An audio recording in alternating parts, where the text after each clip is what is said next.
Then the Lord took the man and put him into the Garden of Eden to tend to it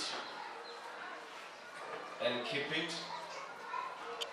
The Lord God commanded the man, saying, "From any tree of the garden you may eat freely, but from the tree of the knowledge of good and evil you may not eat. For in the day you eat from it, you will surely die." Then the Lord God said, "It is not good for the man to be alone. I will make him a helper suitable for him." Out of the ground the Lord formed every beast of the field and every bird of the sky and brought them to the man to see what he would call them. And whatever the man called a living creature, that was its name. The man gave names to all the cattle and all the birds of the sky, every beast of the field, but for Adam there was not found a helper suitable for him. So the Lord God caused a deep sleep to fall upon the man, and he slept. Then he took one of the ribs and closed up the flesh at that place. The Lord God fashioned into a woman the rib which he had taken from the man and brought her to the man. The man said, "This is now bone of my bones and flesh of my flesh. She shall be called woman, because she was taken from man. For this reason, a man shall leave his father and his mother, and be joined to his wife, and they shall become one flesh. And the man and his wife were both naked and were not ashamed." Let's pray. Thank you, Heavenly Father, for the word. Thank you also in advance for the Spirit who grants us the wisdom to understand you when you speak to us. And thank you also in advance for the Spirit who grants us power to implement in our lives your divine teachings. And so we pray, Heavenly Father, that you will be with us in this session. In the name of Jesus, our Lord and Savior. Amen. Ambulance. So there we are. We are at Genesis 2. We are looking at the beginning of the relationships. Now I said this is important for young people getting into relationships, yes, but it is also important for adults, parents, who need to guide their young people as they start relationships. Yesterday, with the young people, we addressed gender equalities as revealed in Genesis chapter 1, as we touched a bit on chapter 2.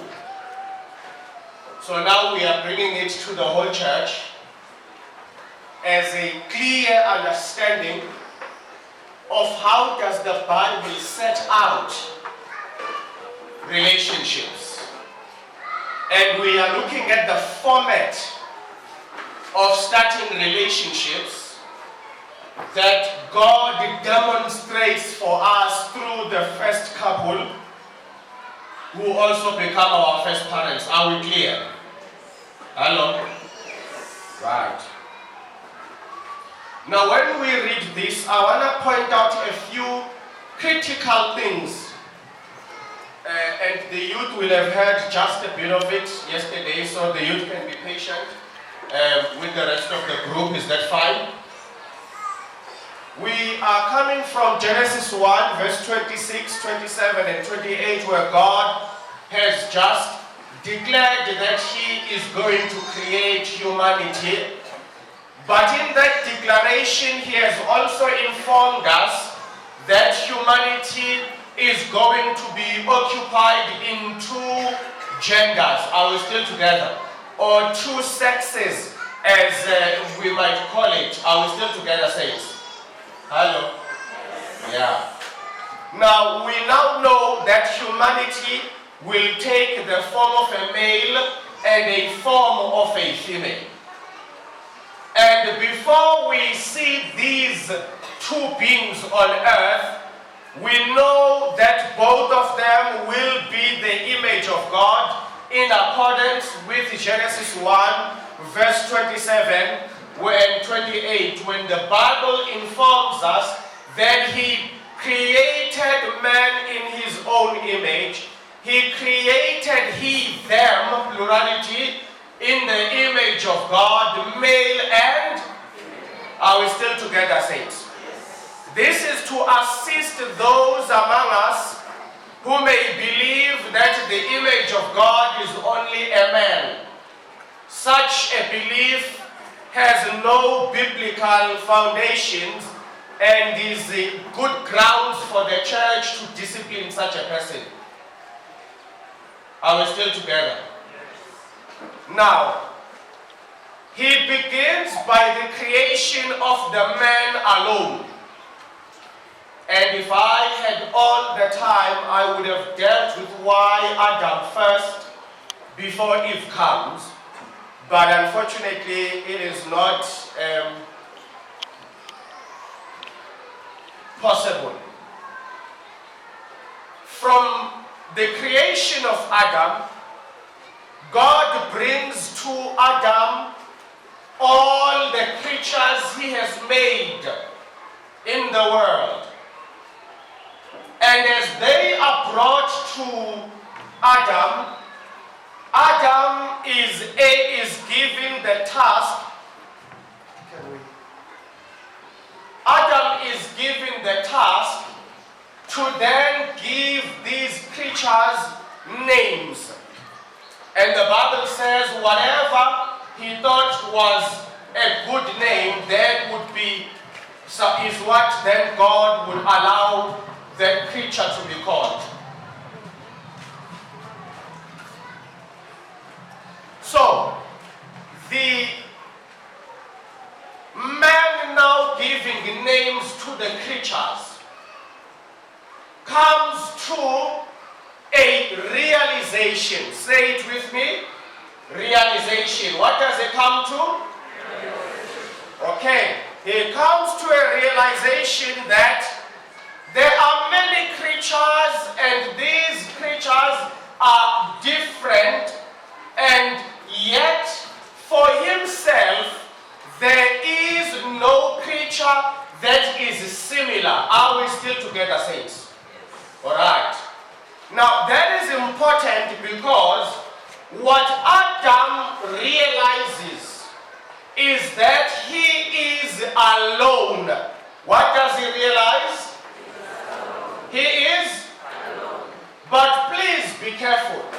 He is not lonely. You get the difference?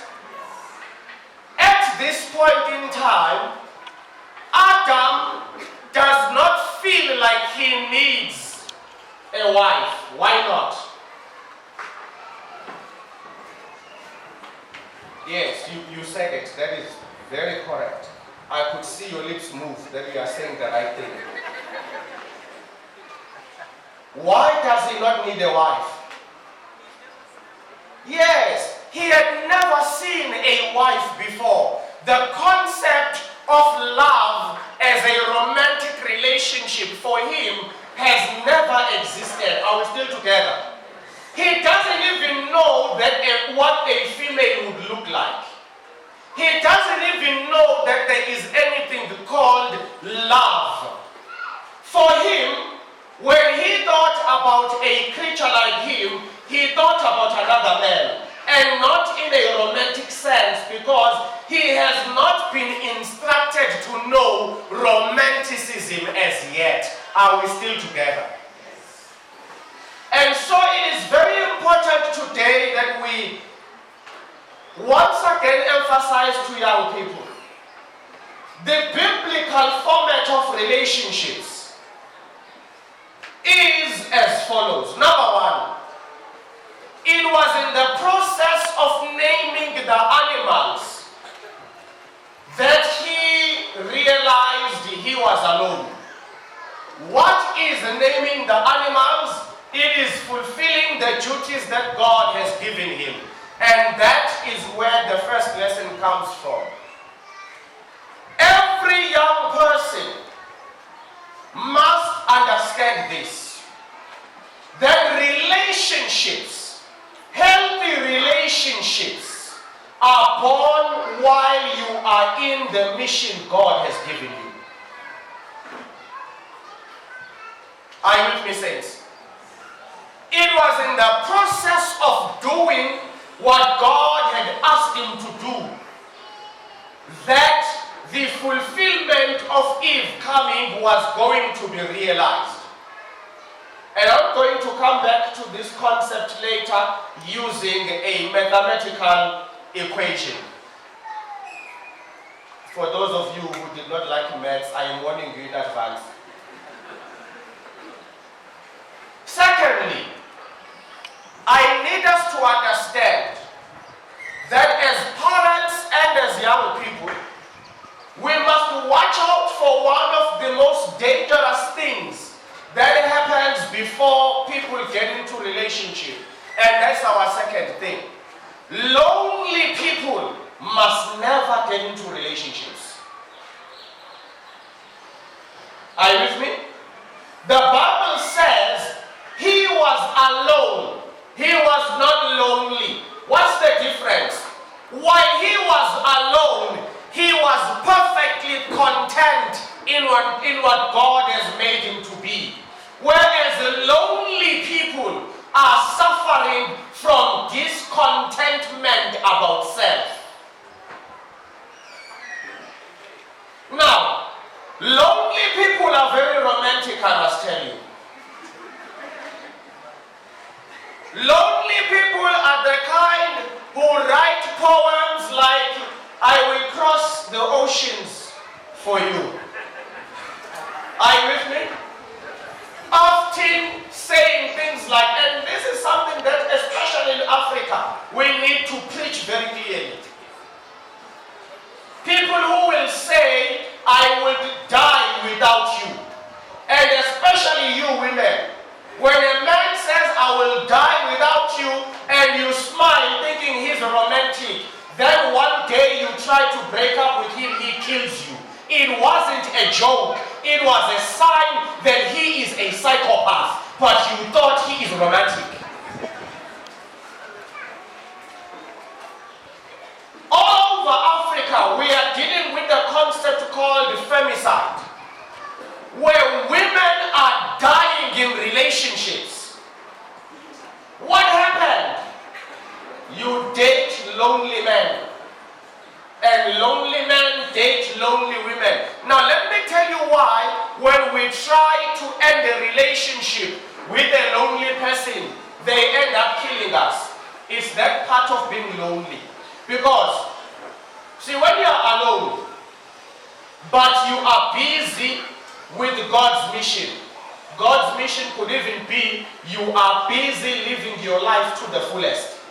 So when you are alone, living your life to the fullest, you are happy and content and joyous about who you are.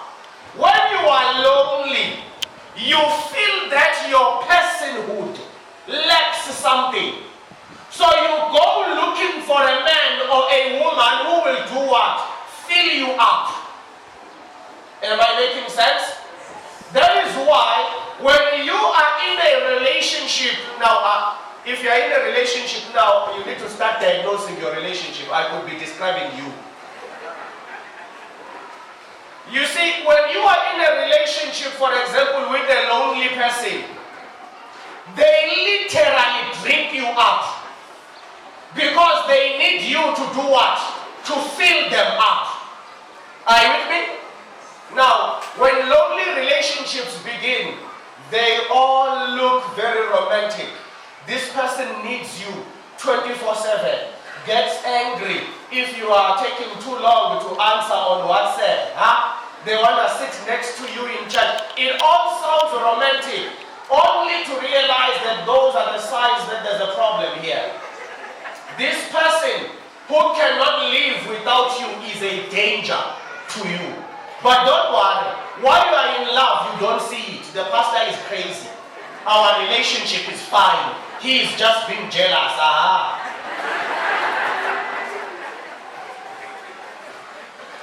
Then what happens? Certain signs begin to show up. Lonely people don't apologize. They are never wrong. You are always wrong. Because they did not come here to love you. They came here for you to love them.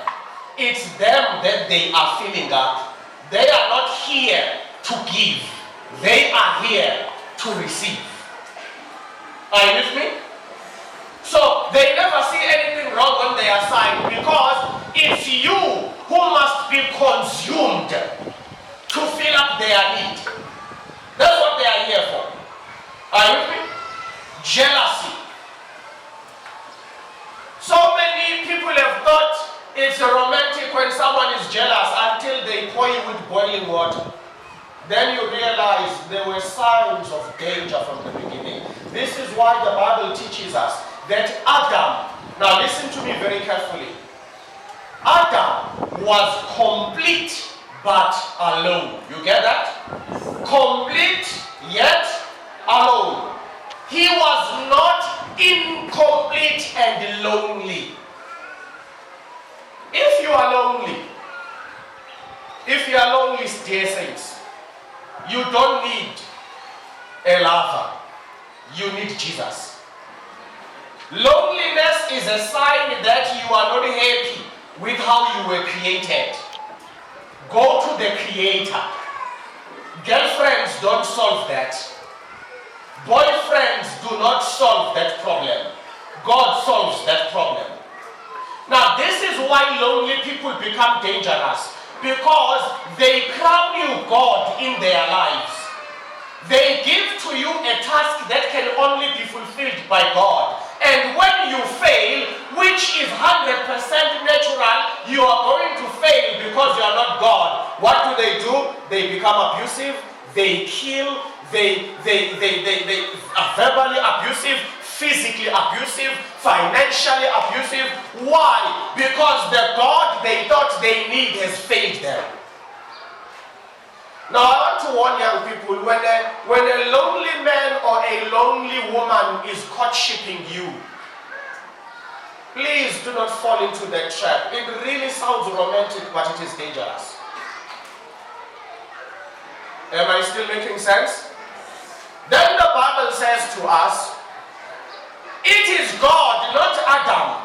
It is God who said, I will create a helper for him. It is not good for a man to be alone. I will create a helper suitable for him. Again, notice here that such a desire comes from God and not from the man. It is not the man who requested a partner. It is God who took the initiative. Now can I talk to the parents? Are there parents in the house? Parents, are you here? Can I tell you something? Stop dreaming of your child married. It is not your choice. It is God's choice. God is the one who said so, not you. Are you with me? A child can be complete, successful, happy, and not married. Now you are silent. Yeah? There is a problem in Africa to think that a man or a boy or a girl will only be proper the day they get married. It is not a biblical teaching. If God has not developed a vision for your child to be married, don't force it. Are you with me? Parents, you are silent. You need to say amen. Yes. Say amen again. Big amen. Deliver your children from the curse of thinking they are not good enough if they are not married. It is not biblical. It is cultural. Not. Yes. Your son and daughter can make you happy in many other ways without getting married. Constantly asking young people, when are you getting married? When will I be a grandmother? Were you born to be a grandmother? Who said so? Who said, show me the title deed when you were born, where God says, I decree, thou shalt be a grandfather one day. If you don't have that title deed, you've got no right to demand such. If you do become a grandfather one day, God is. And if you don't become it, God is. Because God must first dream for you the marriage. Not even you, young person, have a right to dream of your own marriage. Adam did not dream. God decided. Your duty is to be obsessed about living a purposeful life, not finding a husband, not finding a wife. The instruction, you see, this is where we need to deal with these issues as Africans, I promise you. This is where Africans did not read the verses properly. The Bible says, be fruitful and multiply. Two things are about human life: fruitfulness and multiplying. Multiplying is about having children. Fruitfulness is about purposeful living. Choose either or both. How? Am I making sense? It's okay to choose to be fruitful, but never multiply. Obviously, there's a problem if you only multiply, but you're not fruitful. Are we still together? Because the only way you can multiply is if you've got resources to aid your multiplication. So you need to be fruitful. So, be fruitful, multiply. It doesn't mean every human being in the continent of Africa must get married, must have a child. In fact, let me put it to you this way. Even if you do get married, there is no law that in the Bible says, no. Have you inherited one? No. Where do you work? I am still trying, brother. Sit down. Sit down. The Lord has other duties for you. Getting married is not one of them. Because it is also bad stewardship to start a marriage on debt. Are you with me? You may not like this message, but I will tell it to you. It's bad. There is no God in heaven who is proud to see people standing in front of him saying, I do, yet they don't even have food for the next day. A marriage should never start on debts. If you are going to meet financial problems, meet them in the marriage after you had planned well. You can't start badly from day one. Day one already we are broke. No money, no house. Day one, broke. Horrible stewardship. Bring those people to a business meeting, disfellowship them. They have made a mockery of marriage.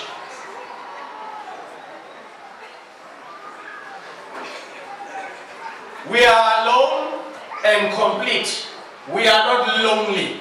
Is the church still with me? Yes. Right. Also, this is then what happens. Then God says, I will create a suitable helper. You know, dear friends, this word suitable, I could run a whole week of prayer for married couples just dealing with this word suitable. But for now, I want to address this word in 3 phases only. There are 3 types of suitability. Suitability number one that I will speak about is cultural suitability. It is cultural. Right, let's go again. Cultural. Yes, cultural suitability. Now let me just check here. I understand this place being called KISII, it belongs to the KISII people. Do the KISII people have different tribes in them, or is just one? One, the KISII, correct? What are the other tribes closest to you? Don't leave them all, just the closest ones.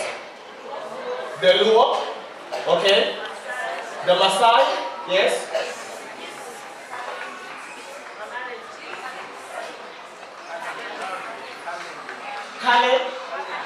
Kalenji, okay.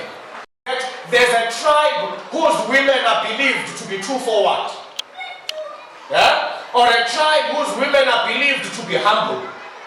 Or a tribe whose men are believed to be violent. All of those things. It doesn't matter whether they are true or not. Now you're looking at me like saying, we are not violent. No, no, no. I'm just saying that these are the cultural mindsets. Are you with me? So, some people will leave their culture and marry another because they like how the other culture does things, you know? You may meet a KISII guy who will say, no, I want a Maasai wife for this or that reason. Or a Luo guy or a Luo girl that says, when I get married, I just want to marry a KISII guy. Yesterday, I met a young girl here who says to me, I love South African weddings. I see your weddings on YouTube and I love them. I wish I could marry a South African guy. And I'm like, okay, go. Now, do you understand? That's a cultural choice that she's making. She's observing a particular culture. She's finding things in it that speak to what she wants to be. I will say together. I've gone, for example, in one particular country where I was, I asked, how come the ladies from there like marrying Zulu men from my culture? So I asked them, I noticed ladies from here like marrying men from my culture. Why? They all responded with the men in the church. They said, Pastor, the men from our culture are weak. Zulu men are strong, they lead. The men from here, my jaw almost dropped. And I could see the men from that culture, you know, just... And I thought to myself, I know you are weak. Because so people have all of these cultural expectations that may make them choose to get married. Also, for some people, it helps them to define love easier. Because we come from the same culture, the culture looks at love easier. Secondly, because we come from the same culture, our culture has already defined our roles. It has told us what are the roles of a woman and what are the roles of a man. Are we still together? Then, are we still together? Then we move to the next level of suitability. Family suitability. Now, family suitability is where a marriage is run in accordance to a particular family's traditions. Are you with me? So, you've got marriages where husband and wife behave in a particular manner. Already you are noted. You remind me of an ice cream truck. You already have set out roles as defined by the family. There are certain families with strong internal traditions. And if you marry into that family, first thing they will do, or after the wedding evening, you will sit with the aunts, yeah? and the grandmothers of this family, and they will introduce you to how things are done here. Yeah? That is where you will hear funny things like, we want you to know that the man in this family will sometimes disappear. But don't worry, they come back. They come back. You must just be patient, you will see. All of them have left, but they came back. Even now, there's one who's not here. You will meet him one day, he will come back. So you are now being introduced to being suitable for the specific family. Are we still together? Then we get to level 3, which is where I would like us to challenge ourselves to be. When God said this verse, have you noticed that there were no cultures, no nations, and no families? Are you with me? Which means we must now go to where God was. When God was saying Adam and Eve must be suitable for each other, he really meant a very simple thing. Do and be whatever you need to do and be in order to make each other happy. That's simple. Now let me put it to you in this way.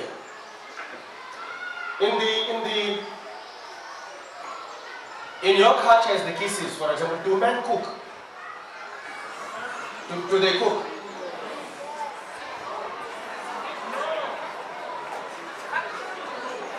Culturally, no, but individually they may choose otherwise. Right.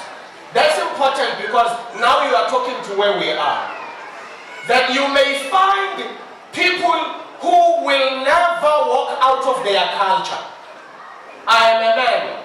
My culture says I should never cook. And what? So I will never cook. Are we still together? That's a cultural level of understanding a relationship. Now let me put it to you this way. Suppose you are a KISII man and God gives you the gift of cooking and your wife not the gift of cooking.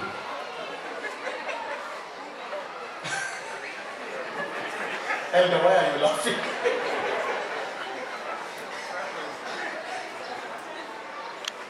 Now tell me, will you eat horrible food every day in order to uphold your culture? Huh? Let me put it to you differently. You know, in cultures, men, for example, are supposed to do the hard work. Be the mechanic, do this and do that. Now let me ask you, suppose you are a man, a KISII man. You study teaching and you become a very good teacher. You marry a girl who is a mechanical engineer, fully qualified. Are you with me? And then one day your car starts making a funny noise. Who goes under the car? Is it you or your wife? Now, you see, man, that's the challenge. As you are answering, the men are struggling. Because cultural suitability has locked us. Family suitability has locked us. Most marriages today are not happy because they are stuck at culture and family. They have not graduated to where God was, where we do what we need to be done in order to make each other happy. Are you with me? I'll give you a practical example. When I got married, we had our firstborn, then we had our secondborn. But by the time we had our secondborn, we were now living about 5.5 hours away from my ancestral home. So my grandmother could not make it for the firstborn, but she came for the secondborn. When she came, there she was sitting in the lounge, and the kitchen of my house is there. It's an early morning. I'm busy standing on the stove making breakfast for everyone. So I'm making some eggs, I'm putting beans and salads and everything. I'm busy making food. Now, as I'm busy doing this, I could see from the blind spot that she's looking. Are you with me? a traditional Zulu woman. And she's busy looking and going, hi. Alright? I knew what she was saying in her heart. They have bewitched my son. They have bewitched my son. He is now a cooker. What kind of a man is a cooker? Because in my culture, men don't cook. Are you with me? I gave them food, they ate.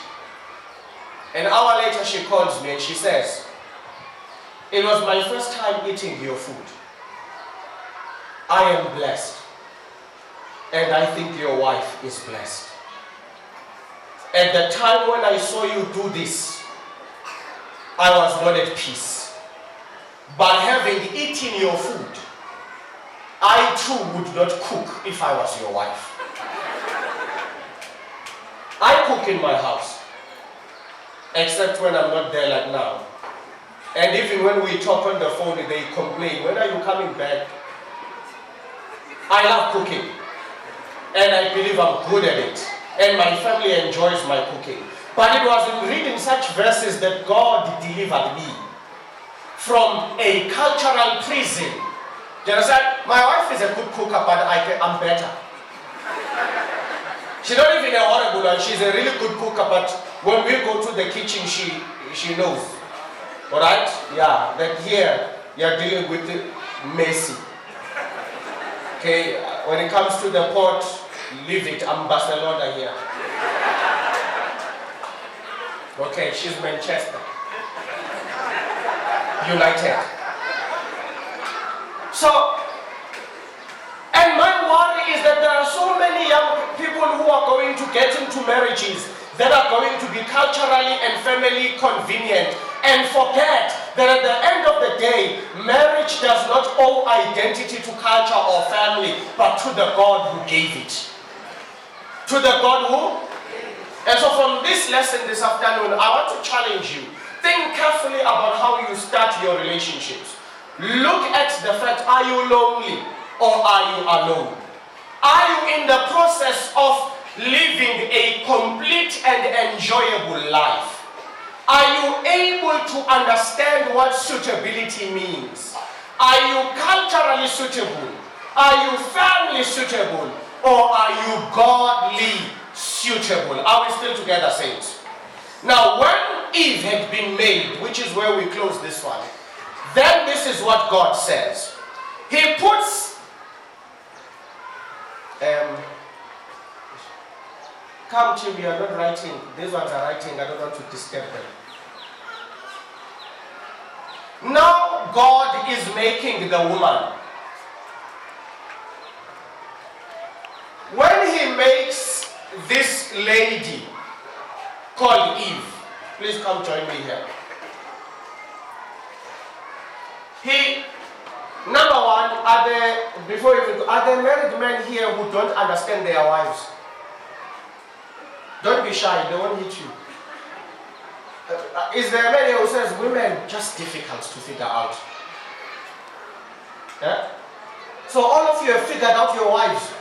You are the first male species on planet Earth. I will tell the whole world about you that the men of Kenya have figured out the most complicated species under the sun. All of you here understand your wives. Or they confuse you so much you're even afraid to raise your hand. Oh, you will be beaten too. One quote I read that's very interesting that says, no man should try to figure out a wife. How can you figure out what you were sleeping when it was made? Some of you are slow, you didn't get it. You got it before this. Yeah. Now he is making Eve. He puts Adam to sleep. He takes out a rib. Are you with me? Takes out a rib. Very important. He doesn't take out a cranial bone. He doesn't take out a toe bone. He takes out a rib. She doesn't come from the head as a sign she is not superior to him. She doesn't come from the toe as a sign she is not inferior to him. She comes from the rib because she is his equal. Whatever your culture has told you about women, it is unbiblical. In the creation there is equality. Are we still together, saints? Let's leave it there for now. Thank you. Now, when Eve was made, Adam was, and he woke up later, ribless. Are you with me? Before he found the wife, he is awake, but he still doesn't have a wife. All he's coming from surgery. Then God comes with a woman. Now pause here and answer me this. Go back. When Adam was created and he opened his eyes for the first time, whom did he see? No, when Adam was made. When he was made, the day he was made, when he opened his eyes for the first time, whom did he see? God. When Eve was made, when she opened her eyes, whom did she see? God. Are we still together? Then God comes with two, and he says, Adam, Eve, Adam. Please follow now. This is where the mathematical equation comes in. Basic thing, that is not a complex one. In mathematics, when you were starting to do maths in primary school, you must have studied something called the equilateral triangle. Do you remember that triangle? How many degrees does it have? 180 degrees in degrees of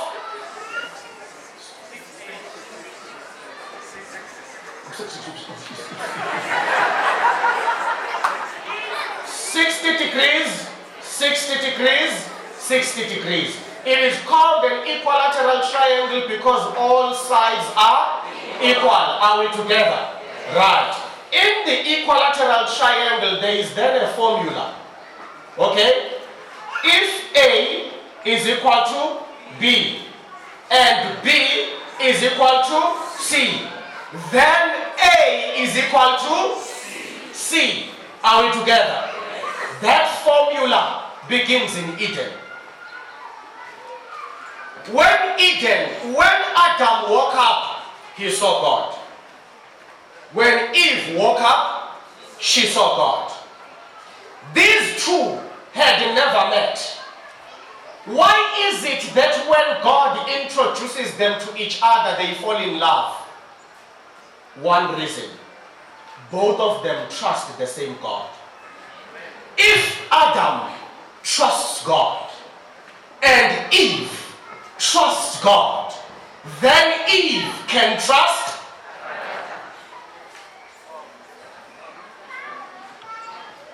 Please tell me you figured it out. Are we together? Which therefore means, young people, please hear me very carefully.